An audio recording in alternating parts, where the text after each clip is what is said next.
حضرت صلی اللہ علیہ وآلہ وسلم پر وحی کا ابتدائی دور اچھے سچے پاکیزہ خوابوں سے شروع ہوا۔ آپ خواب میں جو کچھ دیکھتے وہ صبح کی روشنی کی طرح صحیح اور سچا ثابت ہوتا۔ پھر من جانب قدرت آپ تنہائی پسند ہو گئے اور آپ نے غار حرا میں خلوت نشینی اختیار فرمائی اور کئی دن اور رات وہاں مسلسل عبادت اور یاد الہی و ذکر میں مشغول رہنے لگے۔ جب تک گھر آنے کو دل نہ چاہتا توشہ ہمراہ لیے ہوئے وہاں رہتے۔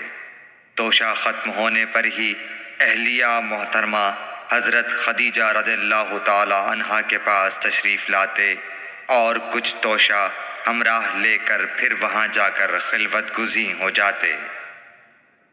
یہی طریقہ جاری رہا یہاں تک کہ آپ پر حق منکشف ہو گیا اور آپ غار حرا ہی میں قیام پذیر تھے کہ اچانک حضرت جبرائیل علیہ السلام آپ کے پاس حاضر ہوئے اور کہنے لگے کہ اے محمد پڑھو۔ آپ فرماتے ہیں کہ میں نے کہا کہ میں پڑھنا نہیں جانتا۔ آپ صلی اللہ علیہ وسلم فرماتے ہیں کہ فرشتے نے مجھے پکڑ کر اتنے زور سے بھینچا کہ میری طاقت جواب دے گئی۔ پھر مجھے چھوڑ کر کہا پڑھو۔ میں نے پھر وہی جواب دیا کہ میں پڑھا ہوا نہیں ہوں۔ اس فرشتے نے مجھ کو نہایت ہی زور سے بھینچا کہ مجھ کو سخت تکلیف محسوس ہوئی۔ پھر اس نے کہا کہ پڑھ۔ میں نے کہا میں پڑھا ہوا نہیں ہوں۔ فرشتے نے تیسری بار مجھ کو پکڑا اور تیسری مرتبہ پھر مجھ کو بھینچا۔ پھر مجھے چھوڑ دیا اور کہنے لگا کہ پڑھو اپنے رب کے نام کی مدد سے جس نے پیدا کیا اور انسان کو خون کی پھٹکی سے بنایا۔ پڑھو اور آپ کا رب بہت ہی مہربانیاں کرنے والا ہے۔ بس یہی آیتیں آپ حضرت جبرائیل علیہ السلام سے سن کر اس حال میں غار حرا سے واپس ہوئے کہ آپ کا دل اس انوکھے واقعے سے کانپ رہا تھا۔ آپ حضرت خدیجہ کے ہاں تشریف لائے اور فرمایا کہ مجھے کمبل اوڑھا دو، مجھے کمبل اوڑھا دو۔ لوگوں نے آپ کو کمبل اوڑھا دیا۔ جب آپ کا ڈر جاتا رہا تو آپ نے اپنی زوجہ محترمہ حضرت خدیجہ رضی اللہ تعالی عنہا کو تفصیل کے ساتھ یہ واقعہ سنایا اور فرمانے لگے کہ مجھ کو اب اپنی جان کا خوف ہو گیا ہے۔ آپ کی اہلیہ محترمہ حضرت خدیجہ رضی اللہ تعالی عنہا نے آپ کی ڈھارس بندھائی اور کہا کہ آپ کا خیال صحیح نہیں ہے۔ اللہ کی قسم آپ کو اللہ کبھی رسوا نہیں کرے گا۔ آپ تو اخلاق فاضلہ کے مالک ہیں۔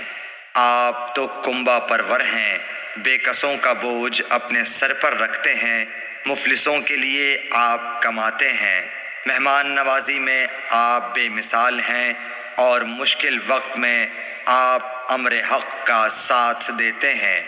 ایسے اوصاف حسنہ والا انسان یوں بے وقت ذلت و خواری کی موت نہیں پا سکتا۔ پھر مزید تسلی کے لیے حضرت خدیجہ رضی اللہ تعالی عنہا آپ کو ورقہ بن نوفل کے پاس لے گئیں جو ان کے چچا زاد بھائی تھے اور زمانہ جاہلیت میں نصرانی مذہب اختیار کر چکے تھے اور عبرانی زبان کے کاتب تھے۔ چنانچہ انجیل کو بھی حسب منشائے خداوندی عبرانی زبان میں لکھا کرتے تھے۔ انجیل سریانی زبان میں نازل ہوئی تھی، پھر اس کا ترجمہ عبرانی زبان میں ہوا۔ ورقہ اسی کو لکھتے تھے۔ وہ بہت بوڑھے ہو گئے تھے، یہاں تک کہ ان کی بینائی بھی رخصت ہو چکی تھی۔